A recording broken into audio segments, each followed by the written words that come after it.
I don't think she liked it. Tammy Bruce, here to react. She's the president of Independent Women's Voice and Fox Nation host. Good morning, Tammy, everybody. you're laughing about it. Yeah, I mean, obviously, I actually was able to be in that room, which I appreciate. A fascinating experience to have. And what you're looking at, when you think about, he was unapologetic and he was, upset. 3 years of being lied about. It's one thing, in our regular lives that it's upsetting when that would happen. Worldwide, international lies, accusing him not just of being like a bad guy, a treason, a Russian puppet, a liar, somebody who hates the country. He has, considering what has been done to him, I found him to be, certainly at State of the Union, restrained. He was restrained yesterday. He has every right to defend himself. But remember, the Democrats are the group, whether it be with Kavanaugh or with the president, that doesn't like due process, does not like people being acquitted, doesn't like the process itself to go on. So you're seeing the frustration on that end, where attempting to destroy someone personally used to be able to work. It was supposed to work now.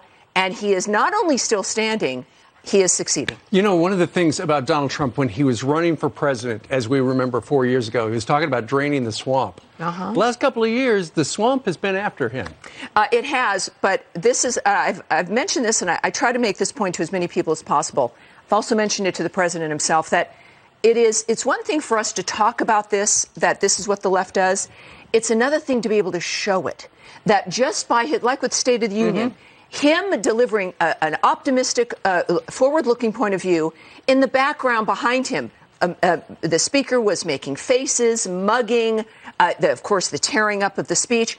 By juxtaposition, he exposes their absurdity. He shows everyone what their problems are versus his approach in doing what needs to be done for this country. So while he's enduring a great deal, part of his point is that he must, because it proves the point of the 2016 election. Told you it was real. Yeah, regardless of your party, the fact is Americans want things done. We care about policy. He won because he talked about policy. Ironically, the Democrats took the House because they campaigned on policy. And what did they deliver? Constant division, lies, and a failed impeachment. All right, so let's look at what some of the people are saying. In the New York Times, they say this: in Trump country, the resistance meet the steel curtain, and veterans of four-year-old resistance, particularly in places where they remained outnumbered, are facing up to an unwelcome truth. This is going to be even harder than it once looked to beat the president. Well, it's because this tactic has worked in the past. The threats, the virtual assassinations. It worked against Mitt Romney. It worked against him.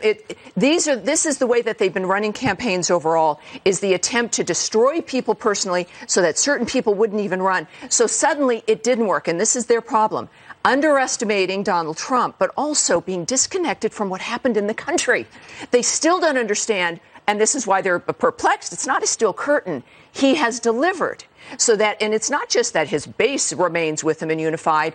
Look at the numbers of support rising with African Americans, Hispanics, even generally Democrats. You're looking at a remarkable response to where people are saying, well, wait a minute. We were supposed to react on an emotional, personal reaction because we might not like a certain style. But my goodness, he's making the country better. We're getting on our feet. Our individual families are in better shape. Deaths even from opioid the addictions, the overdoses. Those are down. Wages are up. Yeah. It is a remarkable turn of events, and Americans like that. And that's why out on the stump, nobody's talking about impeachment. They're talking about bread and butter stuff. That is correct. And they have good job numbers to go over, too. Check her out on Fox Nation. Tammy Bruce. Thanks, Tammy. Thank you. Have a good Thanks, weekend. everybody. All right, we have more Fox and Friends.